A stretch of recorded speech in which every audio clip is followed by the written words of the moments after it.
Hello there, it's me again. I'm gonna take you on a little tour of a dealership, not a tour, but I kind of wanted to show you what I would do or what I would suggest doing if you are going to buy a car. Today is actually a Sunday, so I know the dealership is closed. And this is the side of the dealership. Like, say I was gonna look at this vehicle, which is a QX80, which is a nice SUV, and like I said in my other video, a lot of times I will look at a video of a car online, and kind of check it out before I come in, or because a lot of dealerships do list their inventory online, especially pre-owned inventory. I don't know if that's the case with this vehicle, but I assume so because it does have a tag on the back. So anyway, you can look at the spec sheet, which is cool. That's all good and fine. But you really just want to look around the vehicle, just to, check it for dents, dings, and that sort of thing. Because a lot of times in, pictures from the dealership, you may not be able to see that kind of thing. I usually check these back panels on the car, on the side, come around to the bumper and check, because that's where you're going to get a lot of your nicks and dings, especially this quarter panel right here. If it's been in an accident, usually you might see some separation there. Now, this is a very reputable dealership.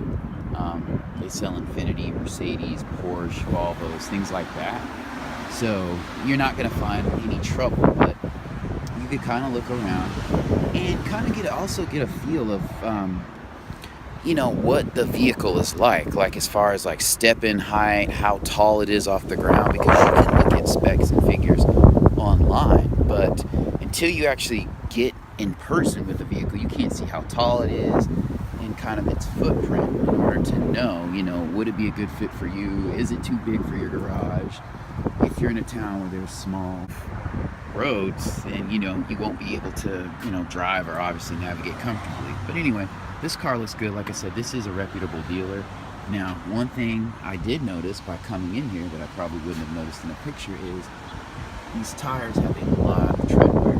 So they're probably at the end of their life. So you will have to get tires for this truck if you're going to buy it.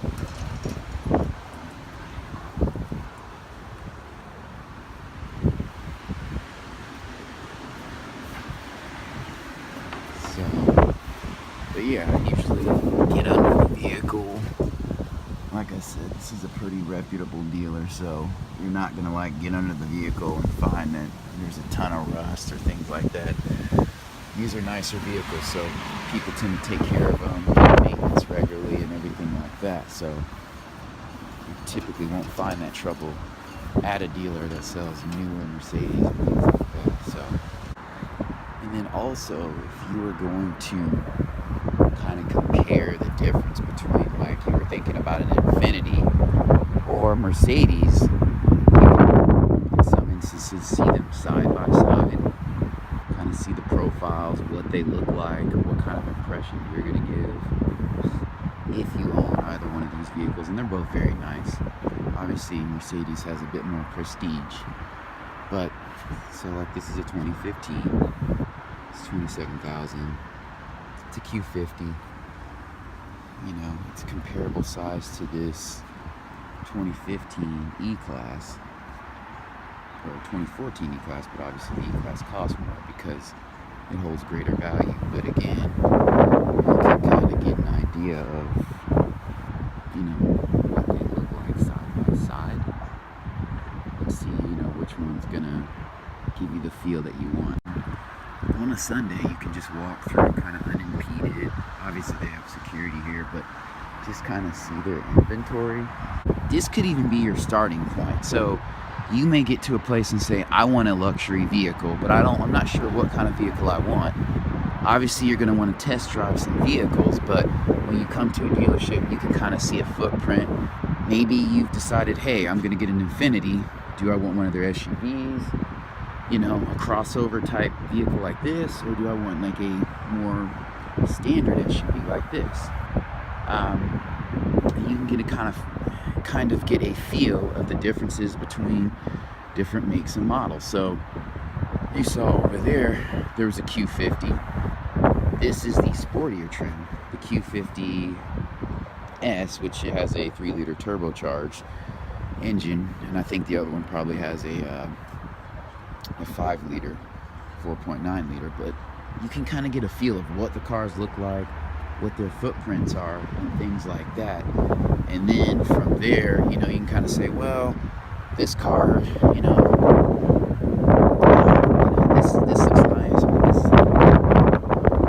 speed, a little bit flashier.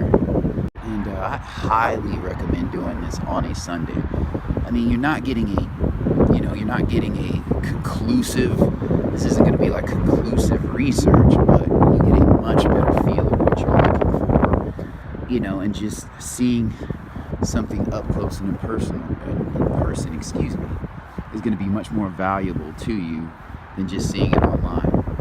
I mean, in these situations, I kind of think of it like a dating site.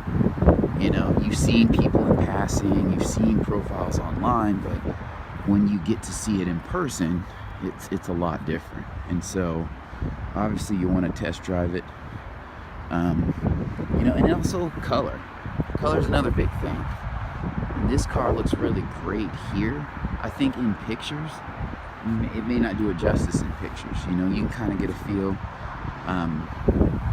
you know, of you know, how color really looks in person, because this blue and this blue, given on the amount of sun, given on any given day, the amount of sunlight, which today it's very cloudy, you know, could give you a completely different look and feel. But if you saw a vehicle like this at a used car lot, red flag, because obviously they got it from an auction and it's probably been in a wreck or something like that. So you definitely would not want to, you know, buy a vehicle like that from a lot that just sells used cars. You know, a lot of times you'll see these small lots. Like this dealership's, you know, pretty large. Not the biggest dealership, but we're in Tulsa, you know, a mid-sized city, so we're not a large city. The dealership's not going to expand, you know, half a mile. But when you see nice cars like these or this car, things like that at a car dealership that just sells used cars, beware, it's usually been in a wreck, heavily damaged, you know, or it's had a lot of repair work, because they're typically not going to have people coming to their dealership to buy those vehicles, to buy another vehicle and trade in a vehicle there, if that's the nicest car that they have on their lot. You know, it's like, why would somebody go there and trade for not even this Impala, probably a 2011 Impala, and leave their, you know, Cadillac CTS. So I guess one other piece that we'll get into too is that don't be intimidated if you see a car that you want, like this car. This is a Mazda 3 at a very nice dealership like this. You know, just do your research, do your homework. Like, I would actually come to this dealership and purchase this car. Like, I wouldn't have a problem with that. You know, if this is what you're looking for, you don't necessarily have to go down the street to the Mazda dealership. If this, again, somebody might have gotten a promotion or whatever, and came in and said, hey, I want an Infiniti, I'm done with the Mazda, or I finished my degree, my graduate degree, and I'm upgrading now. So those things happen. Now, they're not going to hold on to cars that are super old or super high mileage. You know, they're going to dump those off at an auction. But anything that is in good condition, you know, relatively newer model year, they're going to hold on to and try to sell and make money on that. So Okay guys, I just want to make a quick video. I guess it may not be a too quick video, me driving through Tulsa. I am currently going north on Highway 169, going a little bit above speed limit, but that's cool, you know. your car. Alright. So here I am at the Ferguson Superstore. We sell GMC cars, and this is their imports or used car lot, and they have a Kia Subaru side. And I think they have some other dealer, you know, other branches where they sell different models.